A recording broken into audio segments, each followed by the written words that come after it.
तो आज की क्लास से हम लोग सॉल्यूशन एंड कोलिगेटिव प्रॉपर्टीज़ वाला चैप्टर स्टार्ट करने जा रहे हैं। वैसे तो इस चैप्टर की जो स्टार्टिंग होती है वो विभिन्न विभिन्न प्रकार के कंसंट्रेशन टर्म्स को समझने के साथ होती है, जैसे कि मोलारिटी, मोलालिटी, फॉर्मेलिटी, परसेंटेज के कैलकुलेशंस, पीपीएम, पीपीबी, उनके आपस में इंटर कन्वर्जन। बट कैसा है, हम ये सारे टॉपिक ऑलरेडी मोल कंसेप्ट 1 में यानी कि 11th क्लास के पहले चैप्टर में फिनिश ऑफ कर चुके हैं, है ना। नॉर्मेलिटी को हम लोगों ने पढ़ लिया है रेडॉक्स वाले पार्ट में, यानी कि मैं कहूँ तो मोल कंसेप्ट 2 में। अब इन चीज़ों को मैं वापस से नहीं पढ़ा रही हूँ, फिर से आप अपनी नोट्स कॉपी को रिवाइज करिएगा, उसमें आपको चीज़ें बराबर मिल जाएंगी, ठीक है। तो अभी जहाँ से हम लोगों को सॉल्यूशन एंड कोलिगेटिव प्रॉपर्टीज़ की शुरुआत करनी है वो बेसिकली है वेपर प्रेशर। इस टर्म के साथ हम अपनी गाड़ी का शुभारंभ करते हैं। अब इसमें स्टार्ट करने से पहले एक और टर्म आता है सॉल्युबिलिटी, है ना। तो मैं सॉल्युबिलिटी पे फ़िलहाल कोई कमेंट नहीं करूँगी, बिकॉज पहले जो भी टॉपिक हम लोगों का रिलेटेड है आपके कोलिगेटिव प्रॉपर्टीज़ से, पहले उनको फिनिश ऑफ कर लेते हैं। सॉल्युबिलिटी के बारे में तो खैर आखिरी में भी देखा जा सकता है। तो शुरू करते हैं। क्या टॉपिक है हमारा आज का? Vapour pressure. देखो, बचपन से हम दो फिनोमेना हमेशा पढ़ते आते हैं, तुम लोगों ने भी डेफिनेटली पढ़ा है। इवेपोरेशन ये आप पढ़ते हो, और दूसरा फिनोमेना आप पढ़ते हो कंडेंसेशन। आई डोंट थिंक कि ऐसा कोई इंसान होगा जिसने लोअर क्लासेस में यानी कि 8th में, 9th में, 10th में ये पर्टिकुलर दो नाम नहीं सुने होंगे। सबको पता है इवेपोरेशन का मतलब होता है लिक्विड से गैस बनना, और कंडेंसेशन का मतलब होता है गैस से वापस लिक्विड में कन्वर्ट हो जाना। जैसे अगर कभी तुम सुबह सुबह के वक्त उठो, देखो तो गाड़ियों की जो सरफेस होती है, चाहे वो मेटालिक सरफेस हो या फिर कार का कांच हो, आप उसमें ड्यू ड्रॉप्स डिपॉजिटेड पाओगे, मतलब उसके ऊपर आप ड्यू ड्रॉप्स लगे हुए देखोगे। तो that is basically known as condensation.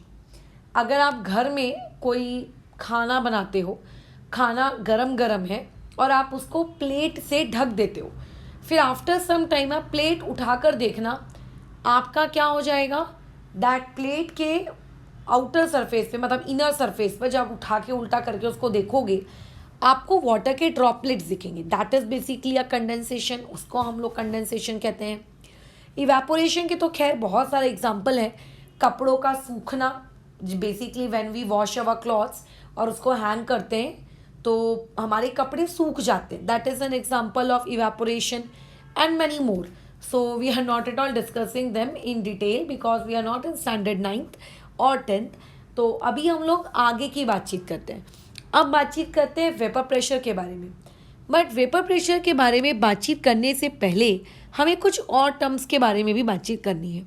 जैसे ये तो बातचीत हो गई 9th और 10th क्लास के बच्चों वाली कि आखिर इवेपोरेशन और कंडेंसेशन ये क्या है। इवन इवेपोरेशन और कंडेंसेशन के बारे में तुम्हें एक बात और पता होनी चाहिए कि ये दोनों के दोनों फिनोमेना अपोजिट हैं एक दूसरे के, ठीक है। ये दोनों फिनोमेना एक दूसरे के कैसे अपोजिट, लाइक आपने 10th में पढ़ा होगा, कॉम्बिनेशन अपोजिट होता है डिकम्पोजिशन के, वाइस वर्सा डिकम्पोजिशन अपोजिट होता है कॉम्बिनेशन के, है ना। ये सारी बातचीत हमने पढ़ी है। तो सिमिलरली इवेपोरेशन आप लोगों का अपोजिट होता है किसके? कंडेंसेशन के, और कंडेंसेशन अपोजिट होता है किसके? इवेपोरेशन के। साफ साफ दिख रहा है, इवेपोरेशन में लिक्विड गैस में कन्वर्ट होता है और कंडेंसेशन में गैस कन्वर्ट होती है वापस से किस में? आप लोगों के लिक्विड में। अब उसके अलावा जब आप 11th क्लास में थे, आपने अपनी लाइफ में पहली बार केमिकल इक्विलिब्रियम नामक टॉपिक पढ़ा था। तो जब आपने अपनी लाइफ में पहली बार केमिकल इक्विलिब्रियम नामक टॉपिक पढ़ा था, तो उस वक्त हमने बेसिकली केमिकल इक्विलिब्रियम को क्लासीफाई किया था। मैंने बताया था कि इक्विलिब्रियम को इस पार्ट में क्लासीफाई कर सकते हैं, ये कर सकते हैं, वो कर सकते हैं। तो उस पार्ट का मैं सिर्फ एक बातचीत तुमसे करना चाह रही हूँ, वो है डायनामिक इक्विलिब्रियम। एक बातचीत हमने की थी स्टैटिक इक्विलिब्रियम और दूसरी बातचीत हम लोग अभी कर रहे हैं दैट इज डायनामिक इक्विलिब्रियम। तो देखो डायनामिक इक्विलिब्रियम का मतलब बेसिकली ऐसा होता है, फॉर एग्जाम्पल तुम्हारे पास अभी 10 रुपये हैं, मैंने तुमको 2 रुपये दिए, तुम्हारे पास 12 हो गए, मतलब इंक्रीज हो गया। फिर मैंने 2 रुपये तुमसे वापस ले लिए, तुम वापस से 10 पे हो गए।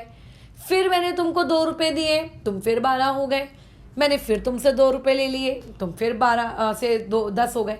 तो बेसिकली हो क्या रहा है, 10 से 12, 12 से 10, 10 से 12, 12 से 10, इसके बीच में हम फ्लक्चुएट हो रहे हैं। आप अगर एक नज़र से देखो, ठीक है, कि when I am giving you अ 2 रुपी, आपकी जो वैल्यू है, पॉकेट में जो वैल्यू है वो इंक्रीज हो रही है। बट जब मैं वही same amount of money withdraw कर ले रही हूँ तुम्हारे पास से, तो तुम्हारे पास वैल्यू डिक्रीज हो रही है। बट जिस पॉइंट से हमने शुरू किया था, कितना, 10 रुपये से, क्या वो चेंज हो रहा है? क्या नहीं, मतलब ऐड भी हो रहा है जितना क्वांटिटी, उतना ही सेम क्वांटिटी आपका रिमूव भी हो जा रहा है। Same quantity add, same quantity remove, same quantity add, same quantity remove. मतलब बेसिकली रिएक्शन जितने स्टेप फॉरवर्ड जा रही है उतने ही स्टेप आप रिएक्शन को वापस से पीछे खींच लाते हो। मतलब बेसिकली वो वहीं से फिर से शुरू हो जाती है जहां से उसने पहली बार शुरू किया था। तो this is known as dynamic equilibrium, कि जिसमें कोई भी रिएक्शन फॉरवर्ड डायरेक्शन में भी जाती है, कोई भी रिएक्शन आप लोगों के बैकवर्ड डायरेक्शन में भी आती है, बट जिस रेट से वो फॉरवर्ड डायरेक्शन में जाती है उसी सेम रेट से वो किस में जाती है, बैकवर्ड डायरेक्शन में भी आती है। बट फर्क इतना है कि हम लोगों ने, जो आप लोगों का क्लास 11 था, क्लास 11 में जो इक्विलिब्रियम पढ़ा, वो इक्विलिब्रियम पढ़ा था आप लोगों के केमिकल्स के रिस्पेक्ट में। When one reactant is getting converted into a product having a different chemical composition than reactant. लेकिन इस एंटायर चैप्टर में सोल्यूशन एंड कोलोगेटिव प्रॉपर्टीज, ये हम लोगों के चैप्टर का नाम है, लिक्विड सॉल्यूशंस के नाम से भी जाना जाता है। इस पूरे चैप्टर में we are going to deal with dynamic physical equilibrium, not with chemical equilibrium. यहाँ पे हम किसके साथ डील करने वाले हैं? फिजिकल इक्विलिब्रियम के साथ। What do you mean by the term physical equilibrium? Physical equilibrium का मतलब होता है कि आप पहले सॉलिड स्टेट में थे, लेट से, फिर आप उसी सेम सब्सटेंस की लिक्विड स्टेट में चले गए। मतलब सब्सटेंस बेसिकली चेंज नहीं हो रहा है, उसकी फिजिकल स्टेट चेंज हो रही है। सॉलिड से लिक्विड, लिक्विड से गैस, गैस से लिक्विड, लिक्विड से solid. Basically we are not changing the nature और the formula of that compound. पानी पानी रहेगा, बट उसको तुम बर्फ बना रहे हो, कभी पानी बना रहे हो, कभी उसकी भाप बना रहे हो। This is known as physical state, या कहूँ मैं फिजिकल इक्विलिब्रियम, कि हमारी फिजिकल स्टेट चेंज होगी, है ना। हो सकता है हम पानी से सॉलिड बन जाएं, यानी कि आइस बन जाएं, सॉलिड से गैस बन जाएं, लेकिन जो फॉर्मूला है, जो केमिकल कंपोजिशन है, वो चेंज नहीं होगा। तो solution and colligative properties is all about dynamic physical equilibrium. No new substance will form, यहाँ पे कोई नया सब्सटेंस नहीं बनेगा, ठीक है। यहाँ पे कोई नया सब्सटेंस नहीं बनेगा। इस चैप्टर में हमें कोई केमिकल रिएक्शन नहीं करवानी है कि इसको मिक्स किया तो बताओ क्या बनेगा। यहाँ ऐसा कुछ नहीं होने वाला है, ठीक है। यहाँ पे फिजिकल स्टेट ज़्यादा से ज़्यादा चेंज होगी, ज़्यादा से ज़्यादा चीज़ें आपस में ऐसे मिक्स होंगी, but they are not going to react, वो आपस में रिएक्ट नहीं होने वाली है, ठीक है। ये 2 पॉइंट्स क्लियर है, ठीक है। चलिए तीसरे पॉइंट की तरफ मूव करते हैं। जब हम लोगों ने केमिकल इक्विलिब्रियम पढ़ा था पिछले साल 11th क्लास में, तो उस वक्त केमिकल इक्विलिब्रियम को पढ़ाते वक्त तुमको ये बताया गया था कूट कूट कर कि जो इक्विलिब्रियम कांस्टेंट होता है, यानी कि के इक्विलिब्रियम की बात करूँ, अलग अलग रिएक्शंस में उसको रिप्रेजेंट करने का तरीका हमारा अलग अलग होता है। जैसे अगर गैशियस रिएक्शंस की बात कर रहे हो तो KP, किसी एक्वस या फिर किसी भी लिक्विड रिएक्शन में अगर है तो उसमें KC, कई बार KPC भी हम लोग यूज़ करते हैं, कई बार मोल्स के टर्म्स में होते हैं, dot dot dot dot etcetera terms भी there was in order to represent equilibrium constant. But the most important part was कि ये जो K equilibrium था, ये सिर्फ और सिर्फ डिपेंड करता था ओनली ऑन टेम्परेचर। तुम्हें अगर याद होगा तो, नहीं याद होगा तो केमिकल इक्विलिब्रियम के नोट्स खोलो, रिवाइज कर लो।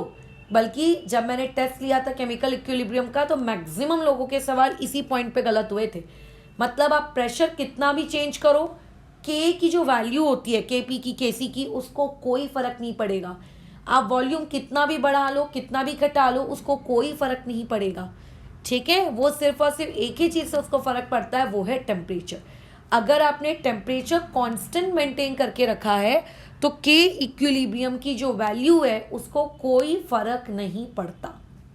ठीक है, अभी जितने भी लोग इस पर्टिकुलर चैप्टर की क्लास कर रहे हैं, मैं ऐसी उम्मीद कर रही हूँ कि 11th कक्षा को आप पढ़कर आए हैं, है ना। आपको पता है कि केमिकल इक्विलिब्रियम क्या होता है, आयोनिक इक्विलिब्रियम क्या होता है। इनडायरेक्टली आपको 11th क्लास की सारी चीज़ें पता हैं। तो अभी अगर मान लेते हैं कोई आपको रिएक्शन दी है, एक general reaction, let's say A gas में है, इक्विलिब्रियम मेंटेन करके रखा है, मान लेते हैं बी गैस के साथ प्लस 2 टाइम्स सी गैस के साथ। खैर ये तो एक केमिकल इक्विलिब्रियम का एग्जांपल है। और अगर मैं तुमसे यहाँ पे केपी लिखने को कहूँ तो क्या तुम्हें इस रिएक्शन का केपी लिखने को आता है? अच्छा, केपी ही क्यों, केसी क्यों नहीं मैडम? क्योंकि गैसेस के बारे में बात कर रहे हो ना। अच्छा चलो एक चीज़ और कर लेती हूँ, मुझे अच्छा नहीं लग रहा है, यहाँ पे मैं डी सॉलिड ले लेती हूँ। क्या मैं यहाँ पे इसका केपी लिख सकती हूँ? बिल्कुल लिख सकते हो। बोलो क्या होगा इसका केपी? आप लोगों का पार्शियल प्रेशर किसका? बी का। ठीक है, वेरी गुड। पार्शियल प्रेशर किसका? सी का, उसके ऊपर स्क्वायर अपॉन में पार्शियल प्रेशर ए का। डी को काउंट नहीं करेंगे। तुम्हें शायद याद होगा केमिकल इक्विलिब्रियम में हमने इस बारे में बातचीत की है कि जो एक्टिव मास होता है, ठीक है, एक्टिव मास जो होता है आपके प्योर सॉलिड का, या फिर अगर मैं बात करूँ प्योर लिक्विड का, तो बेसिकली उसको कितना लिया जाता है? 1 लिया जाता है। उसको केपी या केसी के एक्सप्रेशन में काउंट नहीं किया जाता है ना, उसे काउंट नहीं किया जाता है। अगर आप कोई सॉल्वेंट वगैरह जैसी चीज़ ले रहे हो तो उसको आप बेसिकली काउंट नहीं करते हो, वाटर वगैरह को आप काउंट नहीं करते हो। अब मान के चलो मेरे पास एक रिएक्शन है, ठीक है, ए आपका गैस से कन्वर्ट हो रहा है, मान के चलते हैं ए लिक्विड में, और मैं तुमसे कहूँगी इसका मुझको केपी लिख कर दिखाओ, तो तुम क्या इसका केपी लिख सकते हो? बिल्कुल लिख सकते हैं, क्या दिक्कत है उसमें? अब देखो, क्योंकि प्रोडक्ट को न्यूमरेटर में रखा जाता है और रिएक्टेंट को डिनोमिनेटर में रखा जाता है।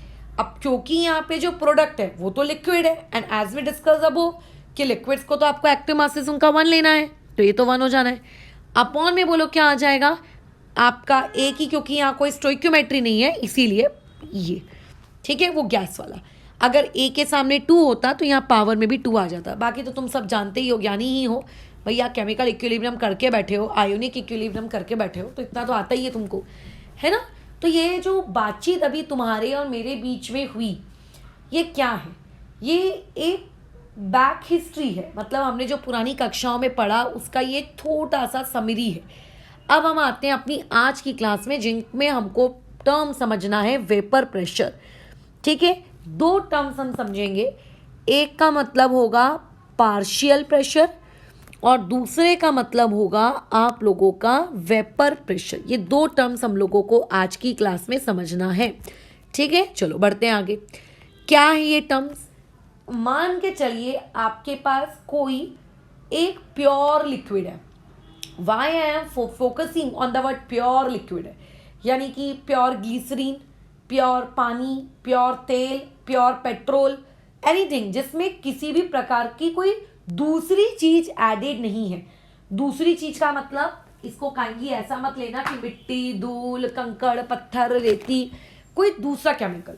फॉर एग्जाम्पल अगर मैं तुमसे कहूँ कि चलो नींबू पानी पीना है, तो नींबू पानी में टोटल 4 चीज़ें इन्वॉल्व होंगी, नमक, शक्कर, नींबू और क्या रहता है, पानी, राइट। तो ये प्योर नहीं है क्योंकि ये मिक्सचर बन चुका है ना। प्योर मतलब सिंगल कंपोनेंट, उसमें और कुछ नहीं होना चाहिए उसके खुद के अलावा। जैसे हमारा blood is not a pure. Why? क्योंकि उसमें आपका पानी है, आरबीसी है, डब्ल्यूबीसी है, एक्सेट्रा एक्सेट्रा, बायोलॉजी की क्या क्या चीज़ें हैं, तो it is not at all a pure thing. वो प्योर नहीं है ना, क्योंकि वो मिक्सचर है। हमको अभी वेपर प्रेशर की अगर बात कर रहे हैं हम लोग, या पार्शियल प्रेशर का अगर टॉपिक समझना है तो हमने क्या किया, एक प्योर चीज़ ली। प्योर के नाम पे एक कंटेनर उठा लो, उस कंटेनर के अंदर पानी भर लो। चलो ठीक है। अच्छा, कंटेनर क्लोज रखेंगे मैडम कि कंटेनर ओपन रखेंगे? कंटेनर क्लोज रखेंगे। क्यों को कंटेनर क्लोज रखोगे? क्योंकि अगर तुमने कंटेनर ओपन रखा, जस्ट इमेजिन, तो क्या होगा, जो भी लिक्विड है वो इवेपोरेट होता जाएगा होता जाएगा होता जाएगा, उसके वेपर भागते जाएंगे एटमॉस्फेयर में और भागते चले जाएंगे, बराबर। अगर कंटेनर क्लोज होगा तो मैं मानती हूं इवेपोरेशन होता जाएगा होता जाएगा होता जाएगा, परंतु उसके वेपर्स कंडेंस होते जाएंगे होते जाएंगे होते जाएंगे। तो अगर आप ओपन कंटेनर की बात करते हो तो ओपन कंटेनर में आप लोगों को सिर्फ इवेपोरेशन देखने को मिलेगा, वहां कोई कंडेंसेशन नहीं होगा। अगर आप क्लोज कंटेनर की बात करते हो तो आपको इवेपोरेशन कंडेंसेशन दोनों देखने को मिलेगा। और सबसे जरूरी चीज, इक्विलिब्रियम जैसा कंसेप्ट क्लोज्ड कंटेनर्स में ही स्टैब्लिश हो पाता है ना। इक्विलिब्रियम कभी ओपन कंटेनर में तो स्टैब्लिश होती नहीं है, वो क्लोज कंटेनर में ही स्टैब्लिश होती है। ओके, वो क्लोज कंटेनर में, इसलिए हम लोग क्या कर रहे हैं, एक क्लोज कंटेनर ले रहे हैं, ना कि एक ओपन कंटेनर। तो ये पॉइंट पहले आपको समझ में आना चाहिए कि क्यों हम लोगों ने क्लोज कंटेनर लिया है, क्यों हम लोगों ने ओपन कंटेनर नहीं लिया है। तो लेट्स से ये आप लोगों के पास कंटेनर है, ये इस तरीके का, मैं कोशिश करूँगी अच्छा डायग्राम बनाने की। चलो, ये मेरा प्यारा कंटेनर है। अब देखो, कंटेनर की शेप तुम ऐसी बनाओ, मछली जैसी बनाओ, डायनासोर जैसी बनाओ, चूहे जैसी बनाओ, बाल्टी के जैसी बनाओ, तुम्हारी मर्जी, ठीक है। इट्स कंप्लीटली योर चॉइस, जैसी बनानी बना लो। इस कंटेनर में कुछ मैंने लिक्विड भर के रखा है। चलिए मान के रखते हैं हम लोगों का सबका यूनिवर्सल लिक्विड पानी है ना, हमारा सबका यूनिवर्सल लिक्विड हमने यहाँ पे पानी भर के रखा है। अब मैं तुम्हें थोड़ा सा इवेपोरेशन के बारे में बता दूं। तो इवेपोरेशन वैसे तो आपने लोअर क्लासेस में पढ़ा है, बट स्टिल हो सकता है कुछ लोगों ने ना पढ़ा हो, भूल गए हो, तो रिकॉल कर लेते हैं।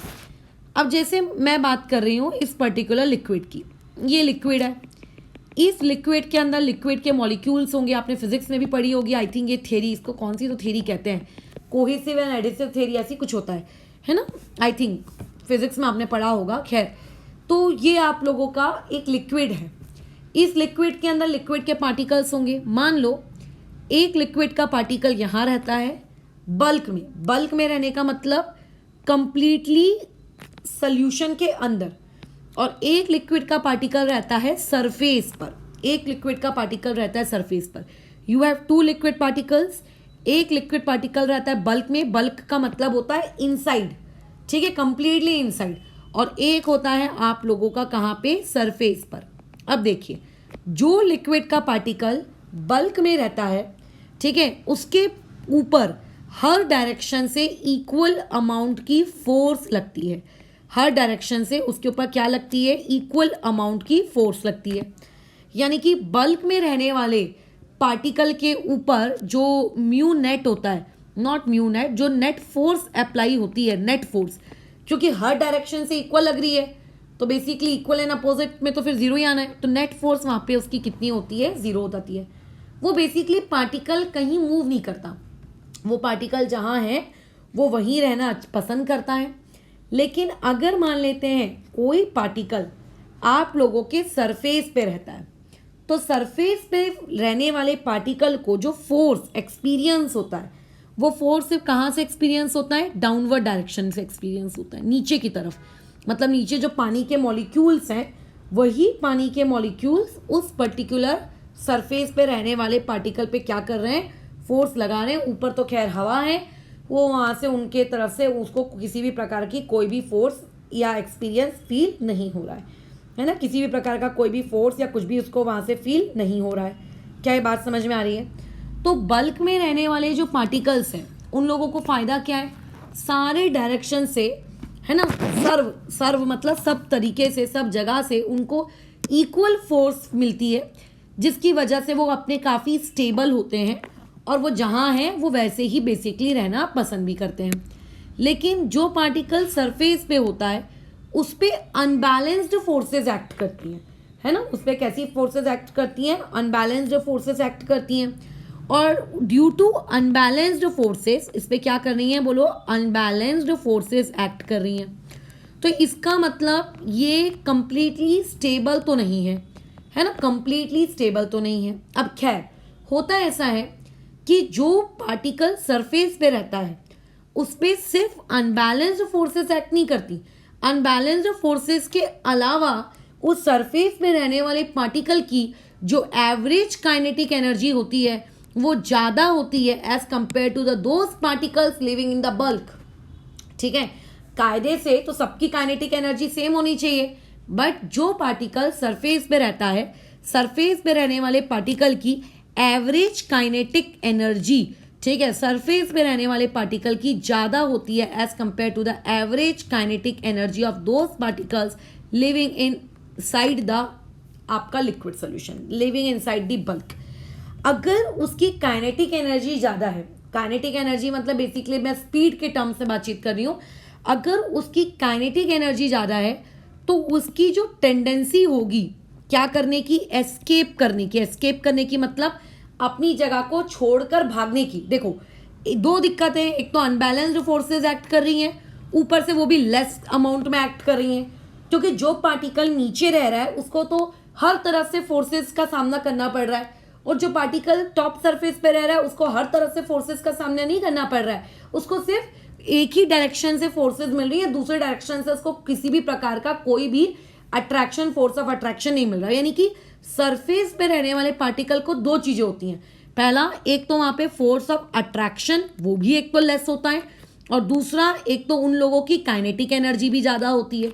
तो इमेजिन करिए आपके घर में, आपके स्कूल में, आपके ट्यूशन में आपको कोई टीचर डांटता कूटता नहीं है, यानी कि बेसिकली फोर्स ऑफ अट्रैक्शन बहुत ही कम है। प्लस मान लेते हैं तुम लोग हो भी चुलबुल प्रकार के प्राणी, मतलब जिनका पढ़ाई लिखाई से कोई वास्ता नहीं है, तो ऐसे में अगर तुम्हारे पेरेंट या तुम्हारे टीचर्स तुम्हें डांटेंगे कूटेंगे नहीं तो होगा क्या, तुम उड़ जाओगे, पढ़ाई लिखाई नहीं करोगे, यही होगा ना, उड़ जाओगे, पढ़ाई लिखाई नहीं करोगे। तो यही होता है टॉप सरफेस पे रहने वाले पार्टिकल्स के साथ। एक तो उनको रोकने वाला कोई नहीं है, फोर्स ऑफ अट्रैक्शन बहुत कम, ऊपर से उनकी काइनेटिक एनर्जी मतलब उनके भागने की टेंडेंसी ज़्यादा।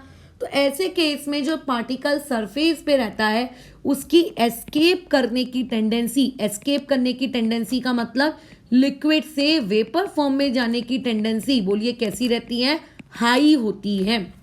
उसकी लिक्विड से वेपर फॉर्म में जाने की टेंडेंसी बोलिए कैसी होती है, हाई होती है।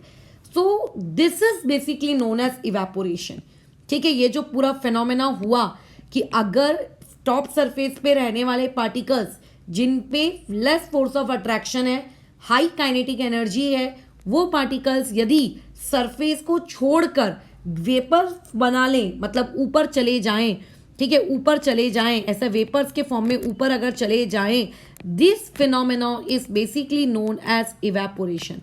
इसी फिनोमेना को हम लोग बेसिकली क्या कहते हैं, आप लोगों का इवेपोरेशन कहते हैं। इस फिनोमेना को हम लोग क्या कहते हैं, इवेपोरेशन। तो मतलब इवेपोरेशन में सारे के सारे पार्टिकल्स, उस लिक्विड के एंटायर सारे के सारे पार्टिकल्स भाग नहीं जाते वेपर फॉर्म में, सिर्फ उसके सरफेस पे रहने वाले पार्टिकल्स ही उसकी सरफेस को छोड़कर जाते हैं। This is known as evaporation. इसको हम लोग क्या कहते हैं, इवेपोरेशन, जो कि आपने छोटी क्लासेस में पढ़ा होगा, और आपने ये भी पढ़ा होगा कि जो इवेपोरेशन होने का रेट होता है ना, यानी कि जो रेट ऑफ इवेपोरेशन होता है, रेट ऑफ इवेपोरेशन का मतलब कितने पार्टिकल्स सरफेस को छोड़कर जा रहे हैं, है ना। ये रेट ऑफ इवेपोरेशन किन किन फैक्टर्स पे डिपेंड करता है। तो आपने हो सकता है छोटी क्लासेस में इसके बारे में पढ़ा हो। मैं इतना तो श्योर हूँ कि 9 CBSE में ये चीज़ है ना, स्टेट बोर्ड का मुझे नहीं पता, लेकिन CBSE की किताब में 9वीं कक्षा में ये चीज़ है। तो कौन कौन से फैक्टर्स पे ये डिपेंड करता है, तो बहुत सारे फैक्टर्स पे डिपेंड करता है। जैसे कि एक डिपेंड करता है सबसे टॉप नॉच फैक्टर पे, वो होता है टेम्परेचर। सोचो गर्मी के सीज़न में हम जो कपड़े सुखाने के लिए डालते हैं, धोने के बाद वो जल्दी सूख जाते हैं, क्यों, क्योंकि रेट ऑफ इवेपोरेशन ज़्यादा होता है, बाहर की एयर ड्राई होती है, बाहर की एयर में कम मतलब वाटर वेपर का कंटेंट होता है, तो बेसिकली उसकी टेंडेंसी होती है हाई से लो की तरफ जाने की, तो जल्दी हो जाता है। तो टेम्परेचर हाई रहने से रेट ऑफ इवेपोरेशन क्या होता है, इंक्रीज होता है। ठीक है, टेम्परेचर हाई रहेगा तो रेट ऑफ इवेपोरेशन RE ये भी आपका कैसा रहेगा, ज़्यादा रहेगा। अगर मान के चलते हैं आप सरफेस एरिया बढ़ा दो, ठीक है, सरफेस एरिया अगर आप बढ़ा दो तो आप देखेंगे कि रेट ऑफ इवेपोरेशन भी आप लोगों का क्या हो जाता है, बढ़ जाता है। फॉर एग्जाम्पल समटाइम्स यू देखते हो आप ये, समटाइम्स यू सी दैट कि कई लोग चाय को अगर जल्दी जल्दी पीना हो तो क्या करते हैं, एक प्लेट लेते हैं, बेसिकली आई थिंक उसको कब्बशी कहते हैं हिंदी में, and I don't know in English क्योंकि मैं खुद चाय कभी नहीं पीती हूँ। तो जो डिश होती है उस प्लेट में वो चाय डालते हैं और फिर उसको पीते हैं। ऐसा क्यों करते हैं, क्योंकि कप का एज कंपेयर टू आपका टॉप सरफेस एरिया उस प्लेट का, उस कब्बशी का ज़्यादा होता है। तो सरफेस एरिया ज़्यादा है मतलब सरफेस पे रहने वाले पार्टिकल्स भी ज़्यादा हैं, और अगर सरफेस पे रहने वाले पार्टिकल्स ज़्यादा हैं तो ज़्यादा पार्टिकल्स इवेपोरेट होंगे पर सेकेंड, पर मिनट, पर आवर, जो भी बोलना है बोलो, है ना, पर यूनिट टाइम वो ज़्यादा पार्टिकल्स इवेपोरेट होंगे। ज़्यादा पार्टिकल्स अगर इवेपोरेट होंगे, अब देखो इवेपोरेशन जब जब होता है, फॉर एग्जाम्पल तुम अपने हाथों में परफ्यूम लगा लो तो तुम्हें देखना ठंडा ठंडा लगेगा। नेल पेंट रिमूवर होता है, थिनर कहते हैं आई थिंक उसको, है ना, आप नेल पेंट रिमूवर को अपनी स्किन पे लगा लो, बराबर आपको ठंडा ठंडा लगेगा। क्योंकि basically when ever evaporation occurs, जब भी इवेपोरेशन होता है ना, ये उस पर्टिकुलर सिस्टम की हीट एनर्जी को कम करता है ना, वो उस पर्टिकुलर सिस्टम की हीट एनर्जी को कम करता है। तुमने देखा होगा कि जो ट्रक वाले होते हैं वो उनकी जो बॉटल्स होती हैं जिनके आजू बाजू वो बोरी लपेट के रखते हैं जूट की, उसको देखना अपने खिड़की से, ट्रक की खिड़की से बांधते हैं। So whenever they use to travel, जब उनका ट्रक चलता है तो बाहर की जो ड्राई एयर है वो क्या करती है, पानी के अंदर जो भी उसके हॉटनेस है वो पार्टिकल थोड़ा थोड़ा, मतलब वाटर उसका इवेपोरेट होता है, साथ साथ में उसकी एनर्जी भी रिलीज होती है, उसकी हीट निकलती है, और इसीलिए उनका पानी ठंडा होता जाता है।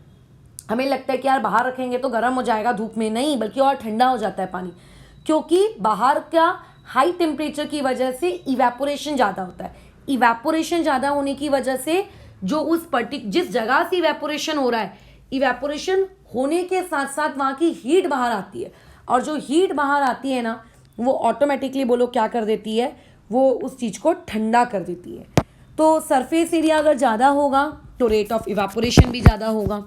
और कौन से फैक्टर्स होते हैं जो रेट ऑफ इवेपोरेशन को गवर्न करते हैं, और भी बहुत से होते हैं। एक होता है नेचर ऑफ लिक्विड, ठीक है, एक होता है आप लोगों का nature of liquid. Why I talked about the word nature of liquid, देखो कई लिक्विड्स की टेंडेंसी ऐसी होती है, they don't want to evaporate, उनको इवेपोरेट नहीं होना है, ठीक है, उनको इवेपोरेट नहीं होना है। होते हैं ऐसे कई लिक्विड्स जो इवेपोरेट होना नहीं चाहते। फॉर एग्जाम्पल अगर तुम अपने हाथों में सैनिटाइजर लगा लो वर्सेस दूसरे हाथों में पानी लगा लो, तो पानी जो है उसको जल्दी इवेपोरेट होना अच्छा नहीं लगता, बट उसी के उलट अगर आपने अपने हाथों में सैनिटाइजर लगा के रखा है तो जो सैनिटाइजर के पार्टिकल्स हैं वो देखना कुछ सेकेंड्स बाद ही उड़ जाते हैं, इवेपोरेट हो जाते हैं, है ना। पानी से हाथ धोने के बाद हमको टॉवल वगैरह यूज करना पड़ता है, पोंछना पड़ता है, गीले होते हैं हमारे हाथ, उतने जल्दी ड्राई नहीं होते, बट अगर आपने सैनिटाइजर लगाया है तो थोड़ा जल्दी हो जाते हैं। तो लिक्विड के पार्टिकल्स के बीच में अगर फोर्स ऑफ अट्रैक्शन ज़्यादा है, मान लो एक लिक्विड है, अब लिक्विड के अंदर पार्टिकल्स तो होंगे ही होंगे, अगर एक लिक्विड के पार्टिकल्स का दूसरे लिक्विड के पार्टिकल्स के साथ एकदम हाई फोर्स ऑफ अट्रैक्शन है, फेविकॉल का मजबूत जोड़ है, तो वो पार्टिकल्स इवेपोरेट होने के लिए पहले क्या होना पड़ेगा, पार्टिकल्स के बीच का बॉन्ड टूटना चाहिए। जैसे अगर तुम चाहते हो कि ये लिक्विड है, ये लिक्विड है, अब देखो हर लिक्विड के पार्टिकल्स के बीच में एक सर्टेन फोर्स ऑफ अट्रैक्शन होता है, कम होता है ज़्यादा होता है, we are not talking about that, but एक सर्टेन फोर्स ऑफ अट्रैक्शन होता है। अगर आप इस पार्टिकल को इवेपोरेट कराना चाहते हो, if you want to evaporate, है ना, if you want to evaporate, तो इवेपोरेट करवाने के लिए बोलो क्या करना होगा, आपको ये फोर्स ऑफ अट्रैक्शन ब्रेक करना होगा, इस फोर्स ऑफ अट्रैक्शन को तोड़ना होगा। जैसे ही ये फोर्स ऑफ अट्रैक्शन टूटेगा फिर ये दोनों पार्टिकल्स एक दूसरे से आज़ाद हो जाएंगे और मज़े से अपनी अपनी अपनी अपनी इस तरीके से ये अपनी अपनी ज़िंदगी आगे जिएंगे और आगे जाके इवेपोरेट हो जाएंगे। अगर सोचो बहुत कमज़ोर है इनके बीच का फोर्स ऑफ अट्रैक्शन, बहुत कमज़ोर, तो ऐसे में क्या होगा, तुरंत टूट जाएगा। तुरंत टूट जाएगा मतलब जल्दी इवेपोरेशन हो जाएगा। समझ रहे हो? फोर्स ऑफ अट्रैक्शन अगर कम रहा, फोर्स ऑफ अट्रैक्शन अगर कम रहा तो जो ब्रेकिंग है वो ब्रेकिंग आपकी बोलो क्या होगी, वो ब्रेकिंग जल्दी हो जाएगी। और अगर ब्रेकिंग जल्दी हो गई इसका मतलब इवेपोरेशन भी जल्दी हो जाएगा।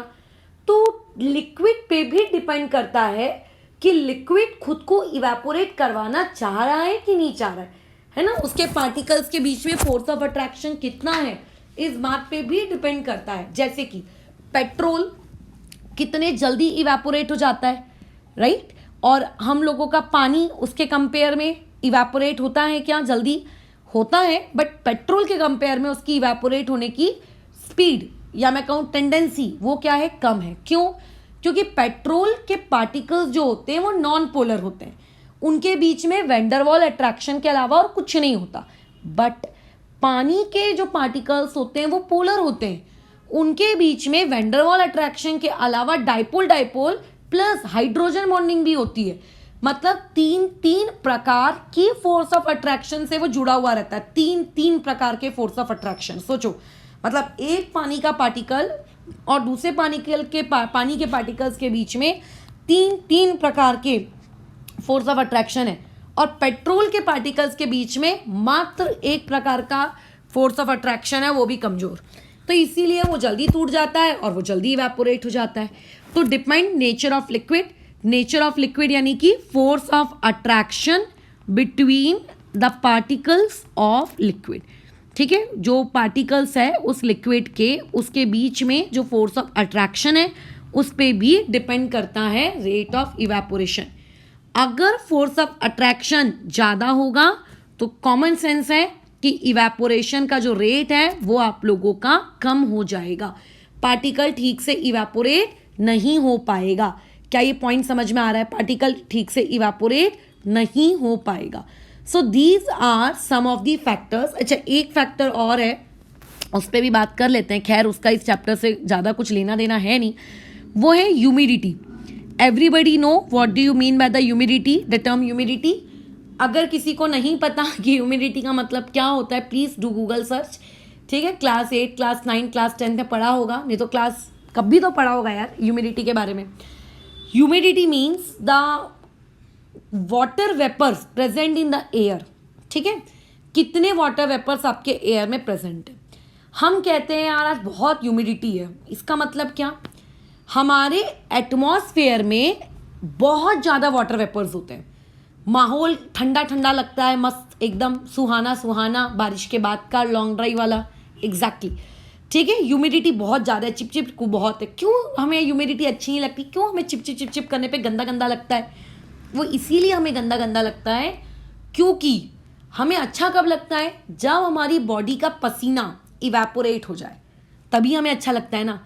अब होता कैसा है कि अगर ह्यूमिडिटी ज़्यादा है तो ह्यूमिडिटी के ज़्यादा होने की वजह से एक्सटर्नल एटमॉस्फेयर में पहले से ही वाटर वेपर्स ज़्यादा होंगे, तो उसको हमारी बॉडी से वाटर वेपर्स एक्सेप्ट करने की कोई इच्छा नहीं होगी। मेरे पास पहले से ही बहुत ज़्यादा है, मैं ऑलरेडी सैचुरेटेड हूँ, मुझे तुम्हारा वाटर वेपर नहीं चाहिए, वो ऐसा बोल देगा, पता है। तो ऐसे में वाटर वेपर हमारी बॉडी से ही स्टिक रह जाएगा, और ऐसे पसीना तो आते ही रहेगा ना कंटिन्यूसली, वो हमारे से चिपका हुआ रहेगा, इसीलिए हमें चिपचिप चिपचिप लगेगा और चिड़चिड़ाहट होती है, कितनी ह्यूमिडिटी है।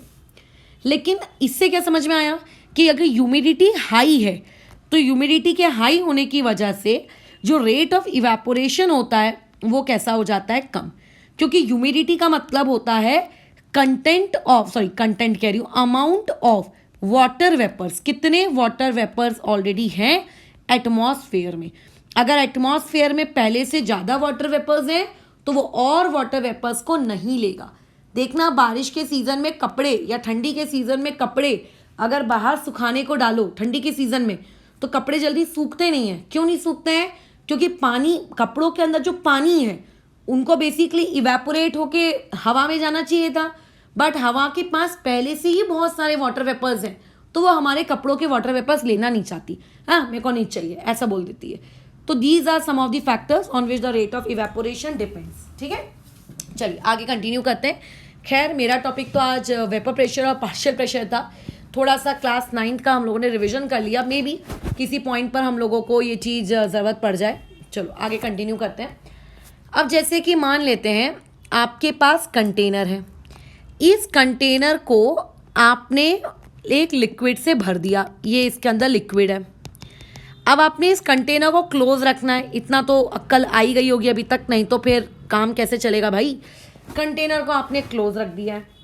अब आप क्या कर रहे हो, मॉनिटरिंग कर रहे हो, मतलब आप ऑब्जर्वेशन कर रहे हो। आप क्या कर रहे हो, t = 0 मिनट पर आप आए, आप t = 10 मिनट्स पर आए, आप t = 20 मिनट्स पर आए, मतलब बेसिकली 10-10 मिनट के गैप में आ रहे हो और कुछ नहीं कर रहे हो। चलो फिर 5 मिनट के गैप में आए, फिर आप एक और 5 मिनट के गैप में आए, फिर आप एक और 5 मिनट के गैप में आए, और आप क्या कर रहे हो, आकर प्रेशर नाप रहे हो।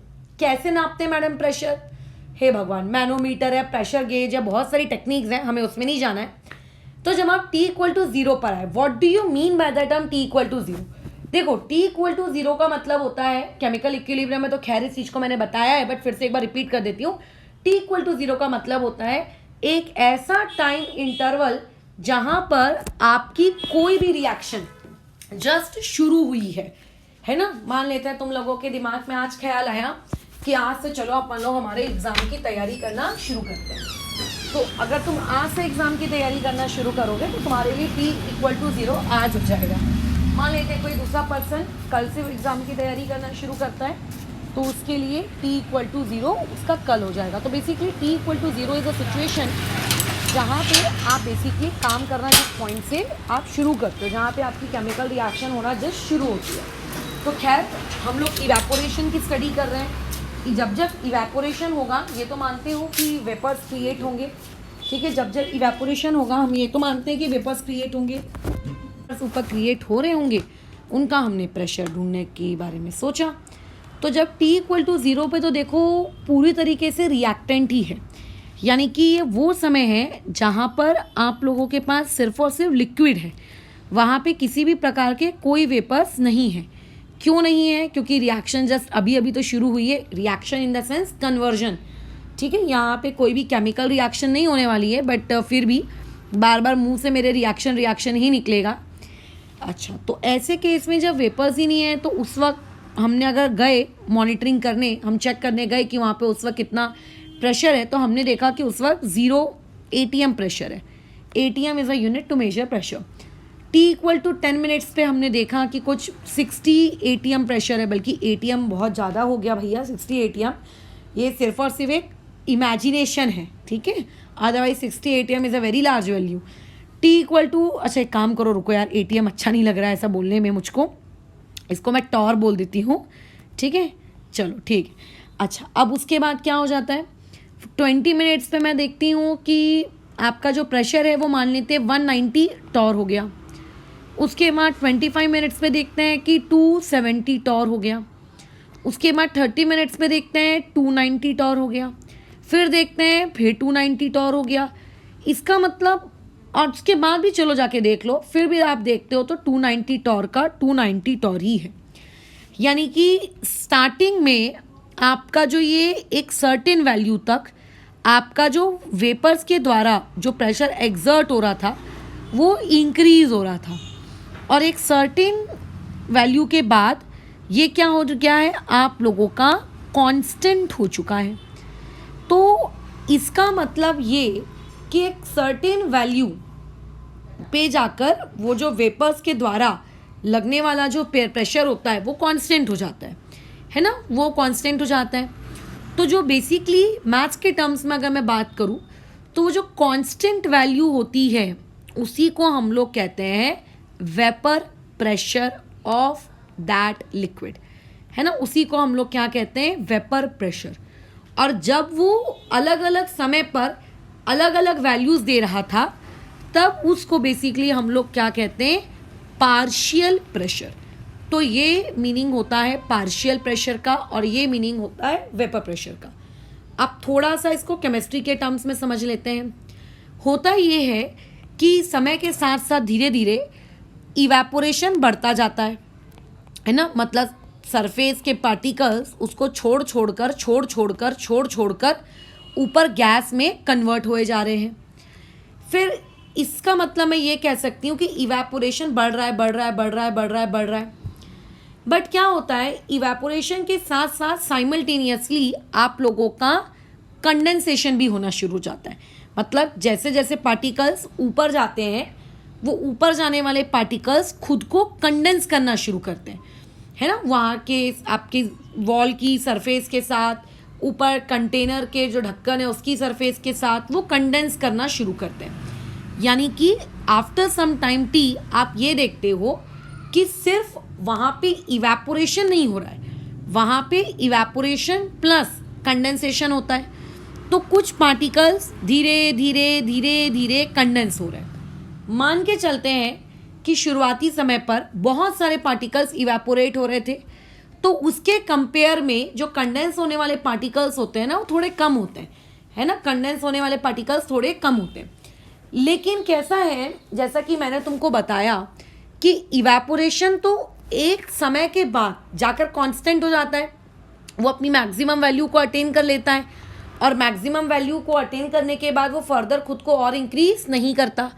यानी कि अगर मैं बात करूँ रेट ऑफ इवेपोरेशन की और रेट ऑफ कंडेंसेशन की, तो रेट ऑफ इवेपोरेशन अपनी मैक्सिमम वैल्यू को अचीव कर लेता है, वो अपना मैक्सिमम अटेन कर लेता है। और रेट ऑफ कंडेंसेशन मतलब धीरे धीरे पार्टिकल्स किस में कन्वर्ट हो रहे हैं, लिक्विड में कन्वर्ट हो रहे हैं। आप अपने घर के डेली फिनोमेना में भी तो देखो कि जैसे ही आपका लिक्विड वेपर में कन्वर्ट होना शुरू होता है, एट द सेम टाइम तभी के तभी कंडेंसेशन भी थोड़ी ना शुरू हो जाती है। कंडेंसेशन तो थोड़ी देर बाद शुरू होती है ना, थोड़ी देर बाद शुरू होती है, मतलब कंडेंसेशन थोड़ी स्लो होगी as compare to rate of evaporation. तो रेट ऑफ इवेपोरेशन है, मान लेते हैं अपनी मैक्सिमम वैल्यू अचीव कर ली, कंडेंसेशन भी धीरे धीरे खुद को इंक्रीज कर रहा है। पहले कम पार्टिकल्स कंडेंस हो रहे थे, अब थोड़े ज़्यादा पार्टिकल्स कंडेंस हो रहे हैं। सोचो एक ऐसी स्टेज आएगी, एक ऐसा समय आएगा जब आपका यही रेट ऑफ इवेपोरेशन, ठीक है, मतलब जितने पार्टिकल्स इवेपोरेट हो रहे हैं उतने ही पार्टिकल्स क्या होने लगेंगे, कंडेंस होने लगेंगे। यानी कि नंबर ऑफ पार्टिकल्स इवेपोरेटिंग, है ना, per unit time will be equal to number of particles condensing at that time interval, उसी पर्टिकुलर टाइम इंटरवल पे। यानी मैं ये कह सकती हूँ कि आप लोगों के जो लिक्विड पार्टिकल्स हैं और जो आप लोगों के गैस पार्टिकल्स हैं, उन दोनों के बीच में क्या हो चुका है, एक इक्विलिब्रियम मेंटेन हो गया है। वहाँ पे क्या हो गया है, एक फिजिकल इक्विलिब्रियम, एक फिजिकल डायनामिक इक्विलिब्रियम क्या हो गया है, मेंटेन हो गया है। तो इसी फिजिकल डायनामिक इक्विलिब्रियम पर जो वेपर प्रेशर होता है, जो प्रेशर एक्सर्टेड होता है गैस के पार्टिकल्स के द्वारा, गैसियस पार्टिकल्स के द्वारा, उसी को हम लोग वेपर प्रेशर कहते हैं। यानी कि अगर इक्विलिब्रियम अचीव नहीं हुआ है तो उस वक्त जो वेपर प्रेशर क्रिएट कर रहे होंगे उन्हें पार्शियल प्रेशर कहोगे। बट अगर इक्विलिब्रियम, डायनामिक इक्विलिब्रियम अचीव हो गया है तो उस समय पर एट दैट टाइम जो प्रेशर एक्सर्ट हो रहा होगा गैस के द्वारा, है ना, pressure exerted by gas molecules, उस इक्विलिब्रियम पर उसको बेसिकली हम लोग क्या कहते हैं, वेपर प्रेशर कहते हैं उस पर्टिकुलर लिक्विड का, जो कि अलग अलग टेम्परेचर पे एक कांस्टेंट वैल्यू होती है। मतलब लेट से अभी कमरा का टेम्परेचर है 35, तो 35 में जो मेरी पानी की बोतल मेरे सामने रखी है जो कि बंद है, इसके अंदर एक वेपर प्रेशर होगा, बिल्कुल होगा। अगर मैं टेम्परेचर 35 की जगह 25 कर देती हूँ तो वेपर प्रेशर इसके अंदर का क्या हो जाएगा, चेंज हो जाएगा। ठीक है, तो इक्विलिब्रियम पर जो प्रेशर एक्सर्ट हो रहा है, इक्विलिब्रियम पर जो प्रेशर गैस के पार्टिकल्स एक्सर्ट कर रहे हैं over the surface of liquid, that is known as आप लोगों का व्हाट, वेपर प्रेशर। उसको बेसिकली हम लोग क्या कहते हैं, वेपर प्रेशर कहते हैं। अब बात करते हैं इसके कर्व के बारे में और उसके बाद इस चीज़ को फिर अभी ओवर करेंगे। देखो आप लोगों के पास मान लेते हैं ये वाई एक्सिस है जिस पे हम लोग बातचीत करने वाले हैं रेट की, और ये मान लेते हैं आप लोगों की एक्स एक्सिस है जिसमें हम लोग बातचीत करने वाले हैं टाइम की।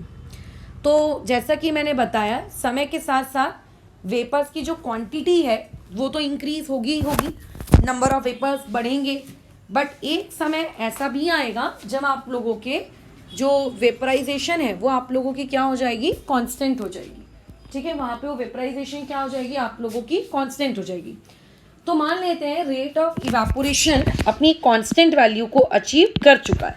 ये रेट ऑफ इवेपोरेशन का कर्व है, ये अपनी कांस्टेंट वैल्यू अचीव कर चुका है। अब जो कंडेंसेशन है, कंडेंसेशन तो बेचारा स्टार्टिंग में बहुत ही स्लो था, धीरे धीरे धीरे धीरे धीरे धीरे खुद को वो क्या कर रहा था, इंक्रीज कर रहा था। तो मान लेते हैं कि हमारा जो रेट ऑफ इवेपोरेशन है वो अपनी कांस्टेंट और मैक्सिमम वैल्यू अटेन कर चुका है।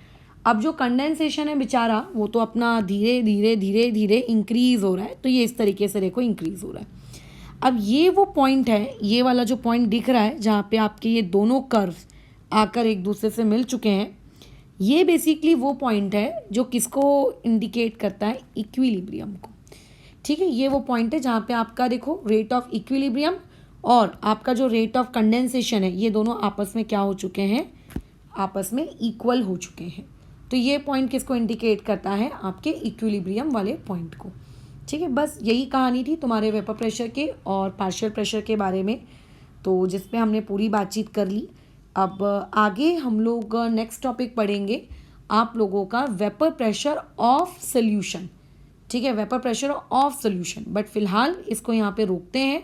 ये अभी जो हमने टॉपिक पढ़ा ये vapour pressure of pure solvent है, मतलब जिसमें किसी दूसरी चीज को आपने मिक्स नहीं किया, वो अलोन है, एक ही सिंगल कंपोनेंट है। ठीक है, अच्छा इसमें एक चीज और थी जो मुझे ध्यान आई कि वेपर प्रेशर किन किन फैक्टर्स पे डिपेंड करता है। तो वेपर प्रेशर सिर्फ और सिर्फ आपके एक ही फैक्टर पे डिपेंड करता है। वो किस फैक्टर पे डिपेंड करता है, वो है टेम्परेचर। ठीक है, जैसे इवेपोरेशन विभिन्न विभिन्न फैक्टर्स पे डिपेंड करता था, वेपर प्रेशर सिर्फ और सिर्फ एक ही फैक्टर पे डिपेंड करता है। अच्छा, वेपर प्रेशर को हम डिफाइन कब करते हैं, जब आपके किसी भी लिक्विड के, ठीक है, अब मैंने अपने एग्जांपल में H2O लिया, इसका ये मतलब नहीं कि तुम भी H2O लो, उसके और उसके गैसियस फॉर्म के बीच में क्या बन जाता है, जब इक्विलिब्रियम स्टैब्लिश हो जाता है तो उस वक्त जो प्रेशर एक्सर्ट हो रहा होता है उसको बेसिकली हम वेपर प्रेशर कहते हैं। इस इक्वेशन का अगर मैं तुमसे के इक्विलिब्रियम लिखने को कहूँ जो कि एक Kp होगा, तो क्या होगा इसका के इक्विलिब्रियम, आपका पार्शियल प्रेशर ऑफ H2O, यही होगा पार्शियल प्रेशर ऑफ H2O। किसका, गैस का, लिक्विड को तो लेंगे नहीं ना। तो अब ऐसे केस में यही पर्टिकुलर प्रेशर, ये जो Kp है, यही बेसिकली आप लोगों का वेपर प्रेशर है। और हम जानते हैं कि Kp जो है ये सिर्फ और सिर्फ किस पे डिपेंड करता है, टेम्परेचर पे डिपेंड करता है, डिपेंड्स ऑन टेम्परेचर ओनली। तो अगर आप टेम्परेचर को चेंज नहीं कर रहे हो, टेम्परेचर आपका फिक्स है, तो ये क्वांटिटी चेंज नहीं होने वाली, और अगर ये क्वांटिटी चेंज नहीं होगी तो वेपर प्रेशर चेंज नहीं होगा, खत्म। तो इनडायरेक्टली वेपर प्रेशर को अगर चेंज करना है तो सिर्फ टेम्परेचर ही है। वॉल्यूम को आधा करना, प्रेशर को डबल करना, इस टाइप के सवाल काफ़ी आते हैं कंफ्यूज करने के लिए कि एक पिस्टन है, पहले उसका वॉल्यूम हमने इतना रखा था, फिर उसको कंप्रेस करके इस स्टेज में ले आए, तो बताओ वेपर प्रेशर में क्या चेंज आया होगा, तो कोई चेंज नहीं आया होगा अनलेस एंड अनटिल टेम्परेचर